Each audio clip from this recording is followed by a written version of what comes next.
Good morning. Good morning.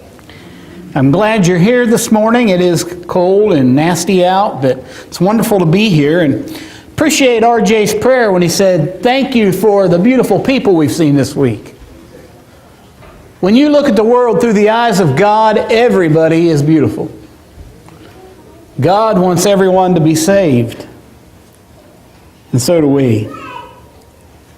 So this morning, we want to talk about being the salt of the earth. Something we hear quite often. A verse we're very familiar with. But what can you do with salt? Doctors say it's bad for you. But yet, salt does season. It heals. It preserves. And yes, it can even kill. Everything living needs salt. If you look at the ingredients on the back of your bag of Miracle Grow, there's going to be some sort of sodium compound listed in that. Because living things need salt. So often, the question is asked, what did Jesus mean when he said, you are the salt of the earth? Well, the answer is quite simple. We are to be salt in all of its capacities.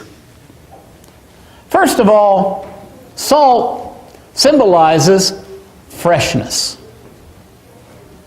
Now, it was used to represent a new start or purity. In 2 Kings chapter 2 and verse 21, the Bible tells us Elisha put salt into the bitter water, into the spring, in order to purify it. Now, we wouldn't think that would do it, but that's what Elisha did.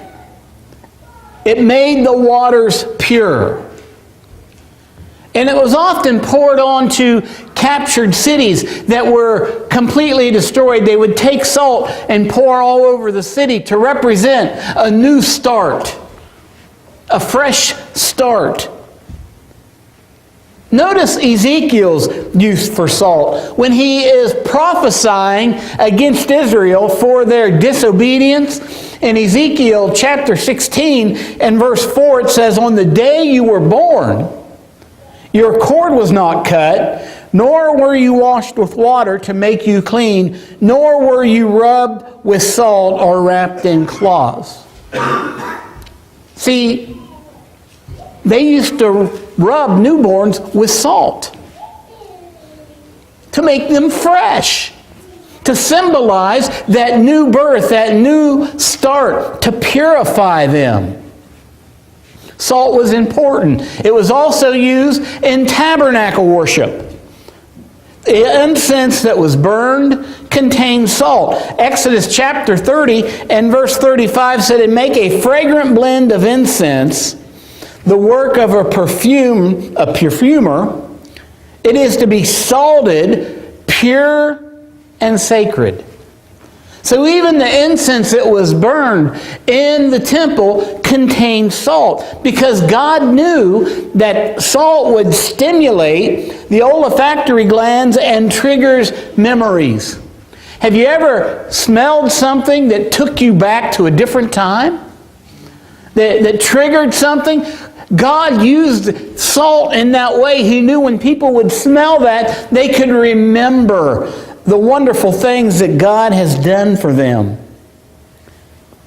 And actually, salt was added to all the offerings. It was important. Leviticus chapter 2 and verse 13 said, season all your grain offerings with salt. Do not leave the salt of the covenant of your God out of your grain offerings. Add salt to all your offerings. The covenant of salt indicated something everlasting. The priesthood of Aaron, the kingship of David, and most importantly, God's relationship with man. Salt represents that everlasting covenant. And those things were everlasting. When God made Aaron priest, He said only the house of Aaron from the tribe of Levite could be priests. When David was made king, someone from David's line would always sit on the throne. Jesus said in the Great Commission, I'll be with you always, even to the end of time. The covenant was everlasting. It lasts forever. Secondly, salt seasons. That's what we like salt for, isn't it? To season. Food is bland without it because salt draws out other flavors. Sometimes you can overpower with salt, but salt is made to draw out other flavors. One thing that always seemed odd to me, to watch my mom or my wife make chocolate chip cookies and you put salt in it. I want sugar. But salt is put in there to draw out other flavors, to enhance what the others are supposed to do. As the salt of the earth, our purpose is to bring a taste of heaven to earth. Now I want you to think about that a minute. We as God's children are to bring a taste of heaven to earth. And you might say, now how can we do that when we've never been there? Well, you're right. We've never been there. But we have instructions. We are told how to live our life. We are told what to do to be the salt of the earth. In John chapter 13 and verses 34 and 35, Jesus said, "A new command I give you. Love one another as I have loved you. So you must love one another.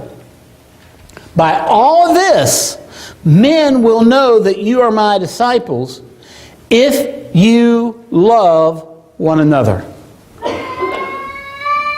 You know, there are a lot of things that people will list, if you will, to determine if someone is a Christian, if someone is a follower of Jesus.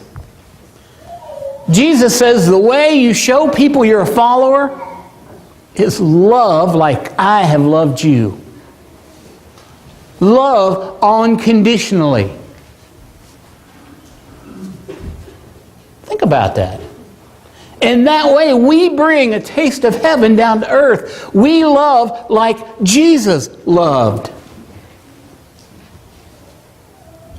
And people see that.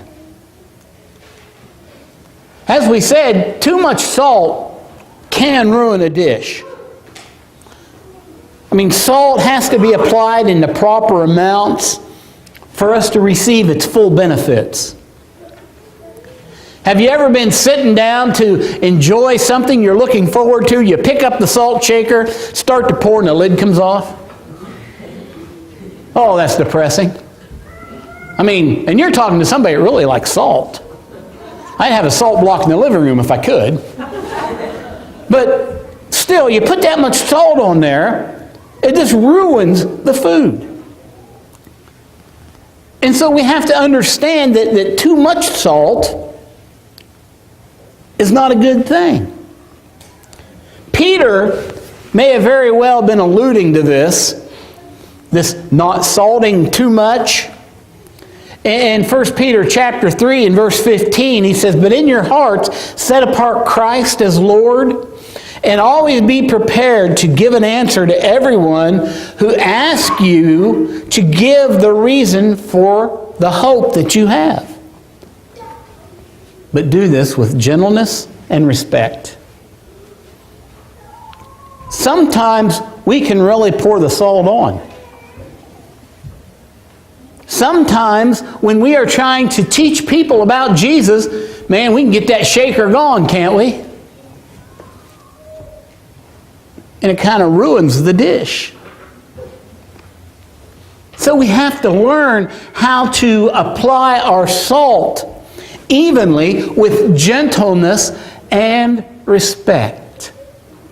I mean, yeah, I know sometimes it gets difficult because sometimes people don't want to listen to what we're saying, or they want to ask questions that we just think are foolish, or questions that we think we've already answered, and we begin to get irritated. And that's when we start really pouring it on too much. We have to do it gently and with respect, so that the flavor of Christ is drawn out and it's attractive to who we're speaking to.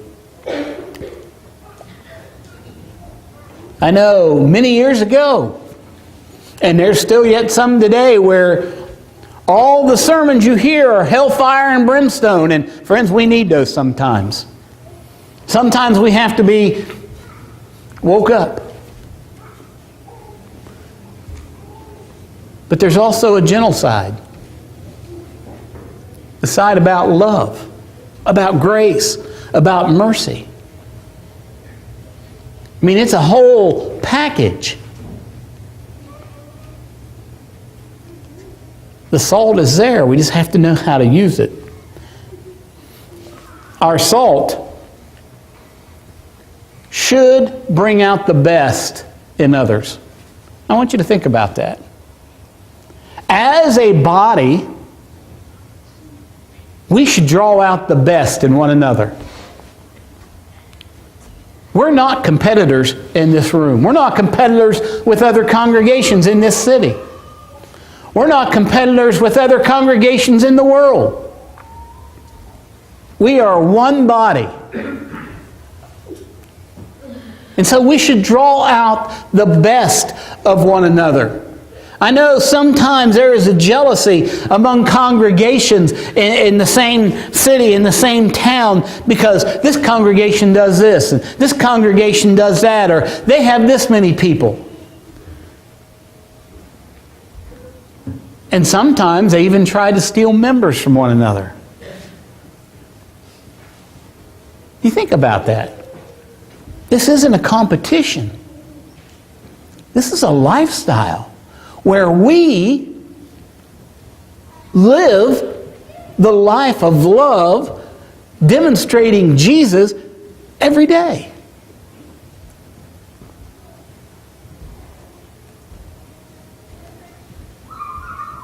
We have to bring out the best in those that we meet.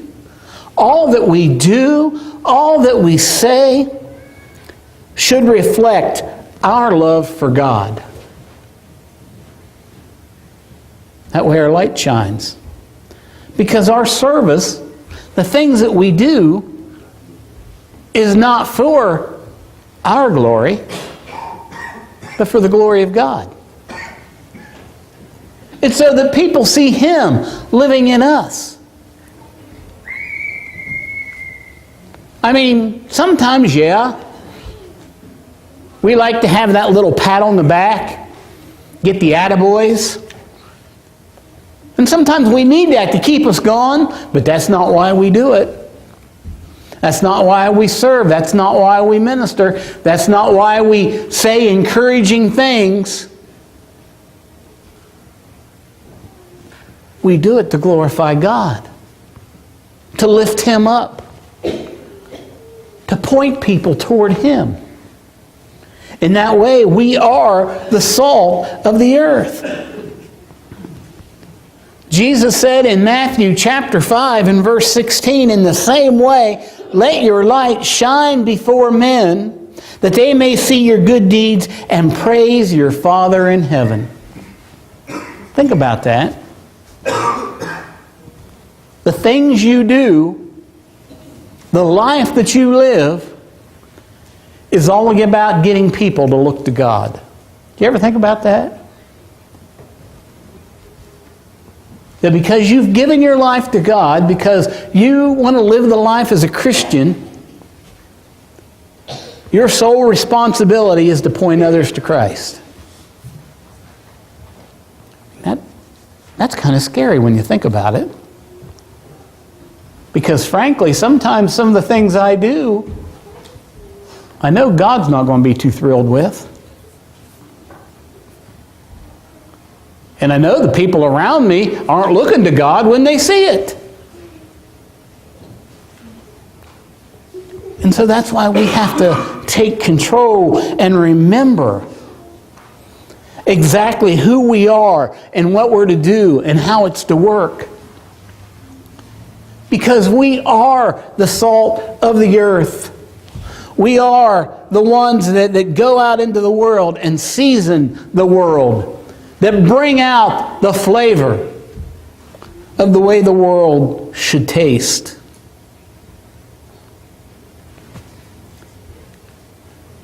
Salt also preserves. Before there was refrigeration, there was salt. And just as salt flavors, it preserves. Recall our text in Matthew chapter 5 and verse 13, "You are the salt of the earth, but if the salt loses its saltiness, how can it be made salty again? It is no longer good for anything except to be thrown out and trampled by men." Think about what this is saying. You are the salt of the earth.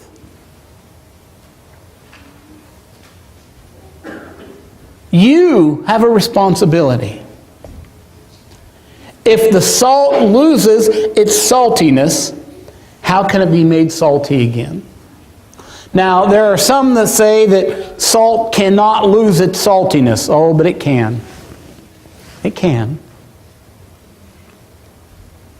But what this is telling us, what Jesus is saying and warning us about here, is the fact you can't be a part-time follower. Because you're going to touch people's lives. You are going to have influence over somebody. Now, you might sit back and think, oh, nobody watches me. I can't influence nobody. I'm not anybody special. Well, first and foremost, you are. Jesus died for you. So you're somebody special. And secondly, people watch you. People listen to you. You are going to influence people, and you are going to develop a reputation in the world. When people see you,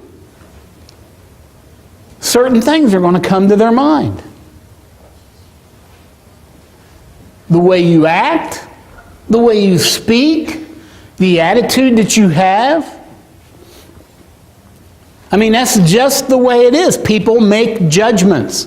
We make judgments, don't we? I mean, you ever looked at someone and made a judgment based on maybe you knew somebody else that looked like them? Somebody else that acted like them? But see, the fact of the matter is, we are going to develop our own reputation among people in the world. We need to be the salt of the earth, because if we develop and we grow a bad reputation, we've lost our saltiness. We're not going to be influencing people for God. Oh, we might be able to do something good every now and again, but that's not going to be our reputation. We're not going to have the saltiness. See, as Jesus is speaking these words, he's overlooking the Sea of Galilee. And he's in the city of Magdala, a town that was famous for salt curing fish. I mean, when you went to Magdala, there was fish out on the sidewalk or out on the beach, whatever, being cured by salt. So when Jesus is talking about salt, in this particular instance, people know, we know what it's all about. We know what salt does. We know what it's good for. Salt and all the uses would be very familiar to its hearers. Sometimes to us, we may read things in the Bible and think, how does that apply to me? We don't use salt in a lot of the same ways. But we use them in similar ways. We understand what salt's for. We understand that in weather like this, we can put salt on sidewalks and roadways to melt ice. We can use salt in making ice cream. And we like that, don't we? But salt has its many uses.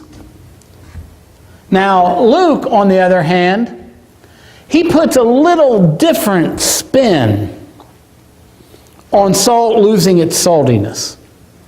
In Luke chapter 14 and verse 35, it says, "It is fit neither for the soil nor for the manure pile, it is thrown out." As we said, every living thing needs salt. And so these people, when they'd plant, they'd throw salt on the soil in order to give it the nutrients it needed from the salt. People say, well, you put salt on something that dies. I got a rose bush in my backyard that begs to differ. I put a bunch of salt on it, and man, it's just blooming like crazy when it's warm. I want to get rid of it. It's ugly. But it keeps coming back, no matter how much I salt it.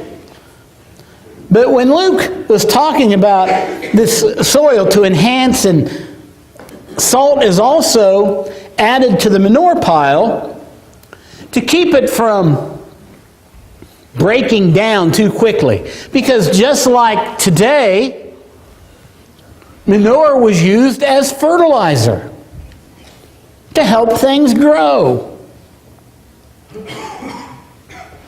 But if it breaks down too quickly and breaks down too much, it's useless.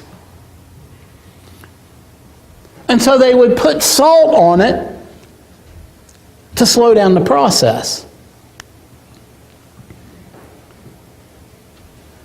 So that when they would have this fresh pile of barn cleanings, if you will, they would go out and sprinkle salt on it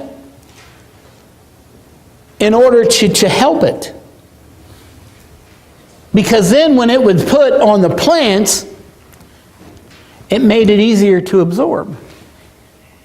But he said if you lose the saltiness, it has none of those qualities. It can't do that. It will not stop the manure from breaking down too quickly, nor will it allow the plant to absorb it more evenly and better. He said it's useless. You just throw it out on the path and let it be trampled by men, because that's all it's good for.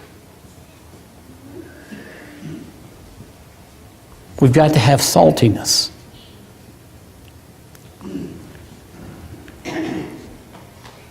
The one thing you probably don't want to hear is that we are also fertilizer salt. When Jesus tells us we're the salt of the earth, this is a lot what he's speaking of.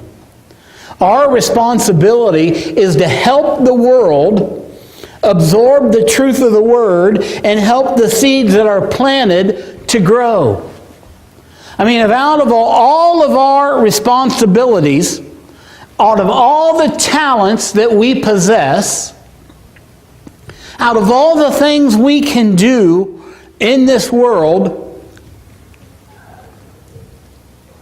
Jesus told all of his disciples to go out into the world and make disciples. He told all of his disciples, you are the salt of the earth. Our responsibility is to help people see the truth and help people understand the truth. With gentleness and respect, remember. We are going to be out there and we're going to help people understand the truth, absorb the word of the truth, and we're going to help them grow. And when you think about the idea of being fertilizer, salt, sometimes the places where God sends us may stink. The work may be difficult. And we may want to react like Jonah. What did Jonah do? Jonah 1, verse 3, but Jonah ran away from the Lord. You ever feel like doing that? Running away from the Lord?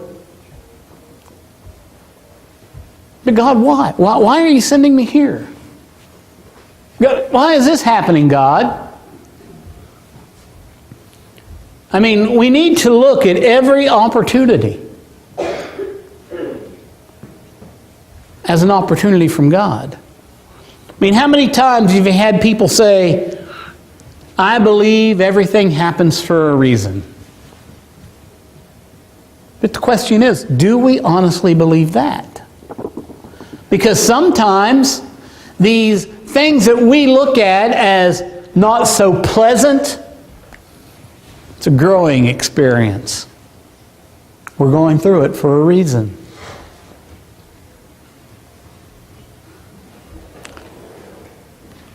One church we worked at, we had a lady whose son had just come back from the church, or to the church after being gone for a while. And she was so happy. And within a month to 6 weeks, this young man was killed in a car wreck. And it was a real struggle for her, understandably. And the lady who was the church secretary was a friend of hers, and she put her arm around her and told her, she said, look, I know how tough it is.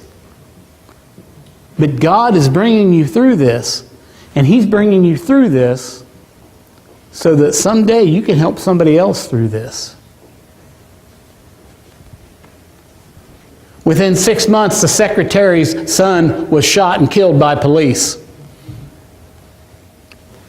That lady had to go back and put her arm around her friend again, or her friend, and remind her, I've been through this. A lot of things that we face, we may look at as inconsequential, but God is preparing us. Preparing us to be salt. Preparing us to do the work that He's called. But we have to remember the one thing we've already mentioned, this everlasting relationship we have that Jesus says in Matthew chapter 28 and verse 20, surely I am with you always to the very end of the age.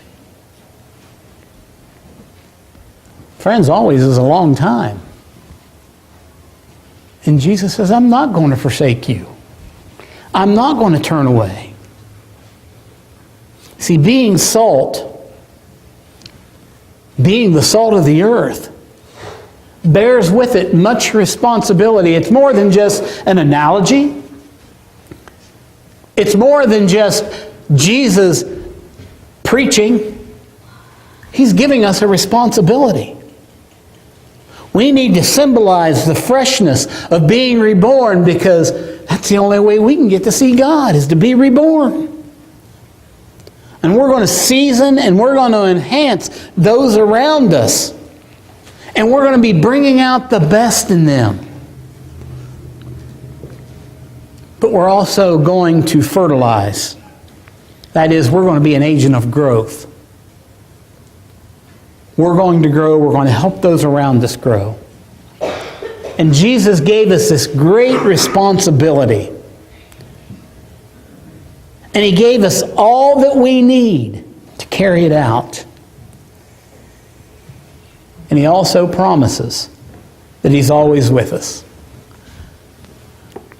When we have everything that we need, and Jesus always being with us, how can we fail? How can we fail? Friends, you are the salt of the earth. Take it seriously. Understand what it means. Put your hand in the hand of Jesus and walk with Him. And be that salt of the earth. If If you're here today and you've never been immersed for remission of sins, you have the opportunity to let God put His salt on you, to give you that fresh start through the waters of baptism, being immersed and coming out a brand new creation, fresh, a brand new start, the first day of the rest of your life. You have that opportunity.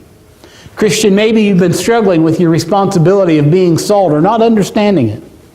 Go to God and ask for that courage. Tell Him you believe and you want to be the salt He's called you to be. And let Him lead you.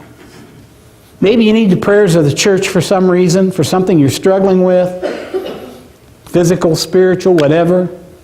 You know, the church would be glad to pray for you. As we said, we're a family and we love you. And we want to do what's best for you. So you have the opportunity to respond to God privately or publicly while we stand and while we sing.